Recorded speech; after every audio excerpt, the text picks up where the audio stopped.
Life is filled with unique experiences that are shaped and blended by race, ethnicity, and culture. Influences from our family, friends, community, and society can veer us off track and, at times, leave us feeling stuck, lost, and alone. Fear can set in, which can lead to overwhelming anxiety and depression. These feelings are there so we can learn, grow, and break free from our past experiences and the current lens at which we view our inner and outer world. We cope and find relief from these feelings by using drugs, alcohol, self-injury, social media, work, food, shopping, gambling, sex, relationships, and other addictive behaviors that perpetuate these feelings and cause us to feel like we're spiraling out of control. A way we can break free from these addictive behaviors is by sharing our experiences, expressing ourselves, and supporting each other while overcoming fears of judgment. This thing called life is a supportive space where we can share our experiences, strength, and hope with each other. I am your host, Daniel Flynn, and before I ask others to share their story, I will share my own. These next few episodes, I will share my experience overcoming addiction from drugs and alcohol, what led me to addiction, relapse, and recovery.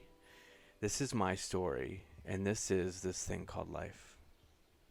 I think a lot of our last conversation was about freedom and what you did with the freedom you had. And so I'm curious because going to college, of course, you get way more freedom in most cases. So I'm curious, like, when that happened, when you went off to college, what was that like for you? How did you react to that? So when I went off to college, I spent like the first 2 years going to community college. So there was definitely a little bit of freedom, because classes would be on, different times, and it wasn't like a, classes from 9 to 5 kind of thing. So there was still a little bit of freedom, but I was in community college. And then after my sophomore year, I applied to University of Massachusetts in Amherst, and I got in. And there was a lot of relief to be able to, move away from my parents and, do a little bit of exploration. And so there was a lot of freedom when I got to move, and I got to move to Massachusetts. And it was the perfect place for me because it's very much it's a big university, and there's like, 5 colleges in the area, but it's very much a small farm town. So it was a peaceful place at times, and other times, there was a lot of partying and, having a bit too much fun. But yeah, it was a liberating experience going to Massachusetts. But the one thing I sort of, realize looking back is when I was doing community college and when I went to UMass, I really started to place a lot of value outside myself. I really started to place a lot of value in education and degrees, which degree I would be getting and in what field, what jobs I could get and how much money how much money I would make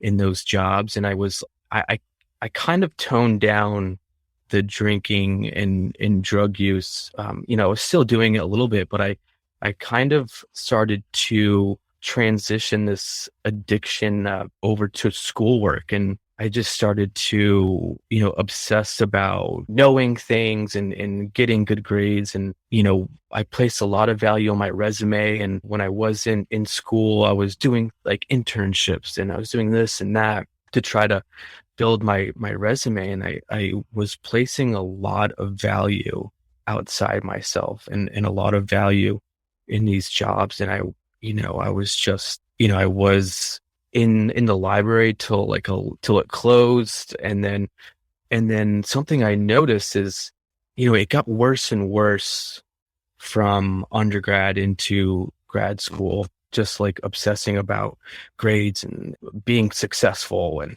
being successful was, these different things on my resume. And it got worse and worse. And what I found was towards the end of grad school, well, about halfway into grad school, I had this feeling that this is something that I shouldn't be doing. and I ignored this feeling, right? This like inner voice. And it was really difficult to do schoolwork. And I had to force myself. And so what I would do to sort of shut out this inner voice would, would be drinking or using drugs, but I would use Adderall to just force myself to do schoolwork. And things got worse and worse and worse slowly. But then towards the end of grad school, like my last semester, I sort of realized I was going through major depression and anxiety. And when I would go home late at night from the library, and I was just sitting in my apartment, I would have these thoughts about killing myself. And I would like envision, me killing myself in various different ways. And I didn't think that was abnormal. It just sort of slowly happened. And one thing that I would also think about when I was during the day, I would almost fantasize about getting hit by a car, because like deep down inside, I wanted to take a break. I wanted to stop, but I felt like taking a break was unacceptable. I sort of created this, illusion in my mind that taking a break is not something that's acceptable to do. And so the only way out was to sort of get hit by a car. And I would have these thoughts. And then finally one day, my sister sends me something on Facebook, just like about what it looks like for someone who's suicidal or depressed. I thought she was sending it to me, but she was actually just posting it to the rest of Facebook. And so at that point, I just kind of like broke down, and I started to, get some help and go to a therapist. And yeah, that was like the first time I started to let go, because when I had to tell teachers and faculty that I was going on a leave, I had to like let go of schoolwork, and that letting go was something difficult for me. I remember when I had to go walk and tell people I was going on a leave, it felt like it was a lot of fear and anxiety. And I felt like that I was asked to go on the edge of a cliff, and I was asked to jump, even though, I knew I'd be okay, but it was sort of, it was this fear and anxiety, but I did it and I let go. And, I started to make some changes in my life. So you ended up going to therapy. I mean, during that whole period of time when things were getting bad, were you talking to anybody, or were you completely sort of alone with your problems until you went to therapy? No, I mean, I'm fortunate, enough. I've family who is, cares deeply for me. And so I reached out to my mom and I reached out to my sister, and they knew what was going on. And they have been extremely supportive through my whole journey. And I hold so much gratitude for them, because not many people do have places to go and people to go to when things are bad like this. But I did have that. And so I was able to, call my mom and tell my sister. And, each time I would sort of tell someone, I was letting go a little bit more. And, they helped me sort of navigate things and helped me out while I was, going through, understandably a tough time.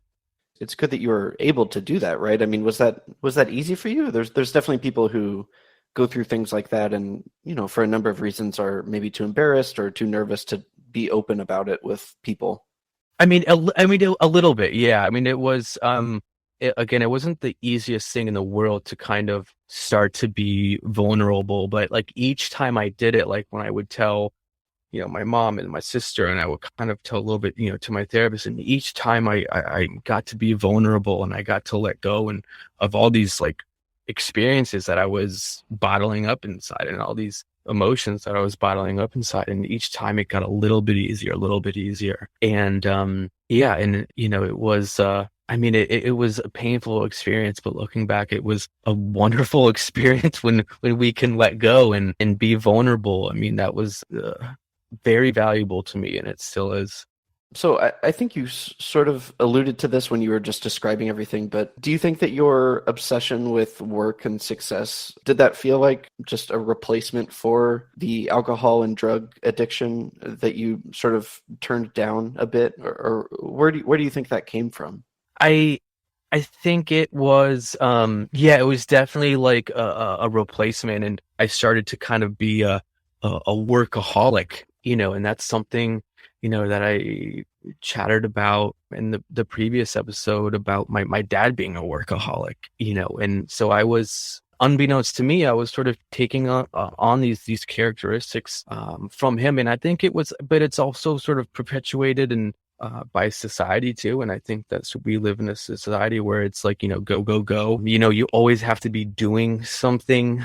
And so I think it was, I learned that, and I learned that from many different places, many different people. I learned that growing up, but, I learned that being around peers, being in college, learned that on social media and, TV and like all these different areas of life are sort of sending us these messages. And when we receive them like on a daily basis, we kind of don't realize what's happening. But yeah, I definitely was replacing it and turned into a bit of a workaholic. Did you have a relationship with your father at this point? Yeah, I still like, we would chat every now and then, checking up on me, and the conversations were very superficial, just kind of like, what's going on, and things are going well, it would kind of always be sort of like, yeah, I'm doing this, I'm doing that, and I'm going to be doing this, and it wasn't, it was a very superficial conversation, but I mean, it was still a conversation nonetheless, and we were still in touch, and we were still connected, and that eventually changes down the line. Do you think he was aware at the time what was happening to you?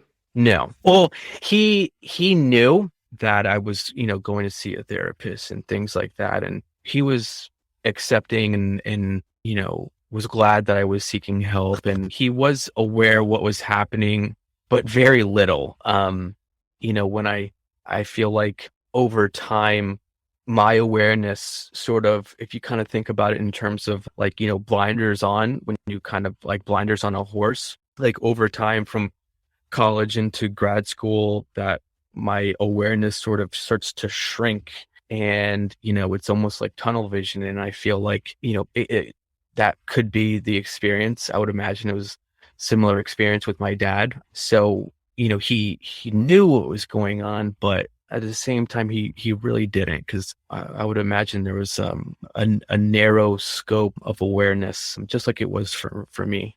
You talked about going to therapy and letting go of these things. How long was that process?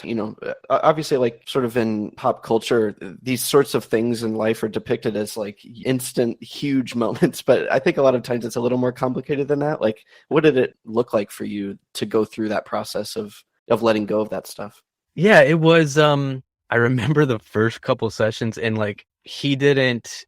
I remember him not really saying much, and it's because he didn't have to say much, because I just went in there and I just like let it all out, and I would just cry, and it was such a relief to be able to, oh man, it was such a relief to be able to do that. And I would say sort of my experience with therapy is I would, like, over time, like even to up until now, I would kind of, maybe do therapy for 6 months or a year or a couple years, and I would kind of be in a good place, and I would stop, and then there would be moments where I'm like, what, I kind of need to, go back and reflect a little bit more, and to see where I'm at in my life. Cause I feel like, as we sort of, live, like I said, live in this go, go, go society, that we never really sit and, reflect on like what's happening, what's going on, where am I at in my life? And we never really give ourselves the time to do that. And so, always go back, because it's a wonderful space that I have with my therapist. And yeah, it's places where I can grow and learn and reflect. So yeah, I would say that like over time, I would kind of go for a little bit. I would be in a good place, and I would stop, and then I would, pick it back up later. And so you took your leave, or were you in grad school, did you say, at the time? Yeah, I was in grad school. Okay. So yeah, I mean, what happened sort of after that leave ended? What was it like after that? So I took the leave. I was starting to do therapy. I was getting a whole lot better, a lot happier, and enjoying life a little bit more. I was, at the time, I was a summer camp counselor, which has been one of my favorite jobs that I've like ever had. And yeah, things gotten better. I started dating someone, and I was like a semester away from graduating. So I went back, and it was difficult, but I went back to complete my master's degree. And then, I stopped therapy because things were getting better. I got a job in Boston doing clinical trials and doing research at Beth Israel. And I was getting better, but I was still holding on to a lot of different things. And, things got better, but then because I was still holding on to a lot of different things got worse. And when I was in Boston, I was with my girlfriend at the time, things got worse and things got worse quickly. I started to, I was drinking the whole time, but my drinking started to increase where it was like every night. I started to use opiates like Oxycontin, and I started to use cocaine. I started to smoke cocaine and use crack cocaine when I was using opiates mostly because I was just really in a bad place when I was living in Boston and working, and I was making money that could sort of support that habit. But when I wouldn't be using opiates, I would drink. And every single time I drank, I would go out searching for crack cocaine, and things got worse really quickly. I would, not show up to work sometimes. And it got to a point where I would say, I think this is like December 2016, January 2017. I started noticing that I had a physical dependence to opiates, and I would go through withdrawals. And so I admitted that to my girlfriend at the time, and to my sister, and to my mom. And I started to kind of acknowledge that, I guess, not really get some help, but I started to acknowledge that. But I would still use, and it got to a point where my dad had to come up to come get me because my girlfriend at the time was kind of telling him, or telling my family, like, he's not going to work, he's just in bed. I was stealing from her, and all these things were happening. And so my dad came up. I left work, and I got on a train to Connecticut, where my sister and my mom were, to go seek some treatment. And at the time, I knew drugs were bad. Like, to not, you shouldn't be smoking crack cocaine and using opiates, right? And so I knew, like, okay, that's what I need to let go of. And I was still holding on to booze. And as I was waiting for a 30-day treatment, living with my sister, I was waiting for like the bed to open up. I drank. And of course, when I drink, I go out searching for crack cocaine. I stole my brother-in-law's wallet, and I went to the Bronx in New York to go search for cocaine. And I was successful. And, when there was no more drugs, I didn't have, my phone was dead. I didn't have a charger, and I was just like roaming the streets of the Bronx. And it was not a good area at all. My family put out a missing persons. I was like missing for like a day or maybe day and a half. The police pick me up. I get admitted to the psychiatric emergency holding area, and then I go from there to a inpatient unit. From there, I go to a 30-day program. And then after 30 days, I go back to live with my sister, but I end up using again. And, my sister had enough, and I got sent down to Florida to live with my dad to get sober. And I just kind of wanted to point out, because this is like in sort of the realm of, addiction, our families and the people that we care about the most get pulled into our chaos. And that happened with my my sisters and my mom, and when you're looking at someone that you love deeply and they're destroying themselves, and when you can't do anything about it, that is a devastating feeling. And it's a feeling of powerless. And when we feel powerless, that's a terrible, I mean, lack of a better word, that's a terrible feeling, a devastating feeling. And, my sisters and my mom they had to let go, and they couldn't do anything about it. And they sent me down to Florida with my dad to get sober. Why did they send you specifically there? I mean, that was the only place they could send me. And my sister, Okay. my sister gave me a rule when I came back from treatment. She was like, because she knew that, like, I didn't want to be down with my dad, and she was using it as sort of like this, a carrot, like, Okay. hey, like, if you mess up, you're gonna get sent down to your dad. And I messed up twice. And so she stuck with her word, which is a big deal. But yeah, I got sent down to Florida. I'm wondering, since you, for this period of time, are slipping and falling into drug use and a lot of really bad stuff, but this is after you've already had an experience of sort of solving a similar problem, right? So, like, were you more self-conscious during this period, do you think, than you were in past periods where you dealt with these kinds of issues because you had sort of gone through that in college? I mean, I did. I feel like I had some level of awareness of, like, I can't be doing this.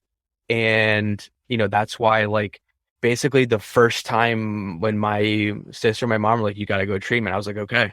Like, it wasn't like, I waited and was like, no, I'll do this on my own. I was like, yes, like, I get it, so I did have a better sense. And that's what allowed me to kind of, just sort of accept things and just go to treatment. And so it was, yeah, I mean, I was learning, but I still needed to learn. I still had to, do things over and over again to, like, really, really learn and really kind of make some changes. What happened in Florida, and what did that process look like when you were with your dad and you got better? So yeah, I went down to Florida. I was all right. I was sort of like half serious of, like, I started going to AA meetings, but I really wasn't taking things 100% or going at it 100%. Within like a couple of weeks, my dad brings me down to the Florida Keys. That's where I loved going when I was growing up. And the reason why I loved going to the Florida Keys is because I got to drink and use drugs all the time. And I mean, I love the beach. I mean, I absolutely love to stay at the beach and the water and fishing and things like that. But he takes me down to the Keys, and, like, when I am down there, I immediately start drinking. And it was that night where I again went out to try to, search for cocaine, and I ended up getting a DUI, getting pulled over, and I was, like, in jail for like a day.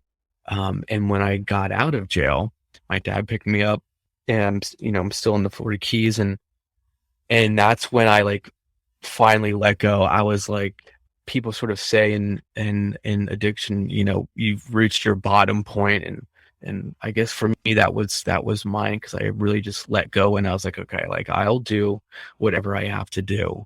I was just, fed up with trying to continue to do things the way I was doing, and continue to drink and use drugs. And I just, like, absolutely let go. And I was like, I will do whatever. Like, you could tell me to walk on coals if that got me better, and I would do it twice. And so I started to go to meetings. I started going to meetings, like, every single day for like 90 days. And I started to do meditations. And that was super, super important for me personally. But in my recovery, in these meetings, I got a sense of community, which really important.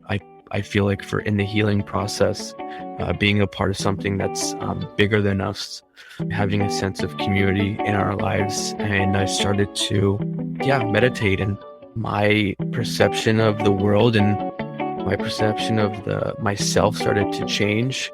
my awareness started to grow, and yeah, some really great things started to happen.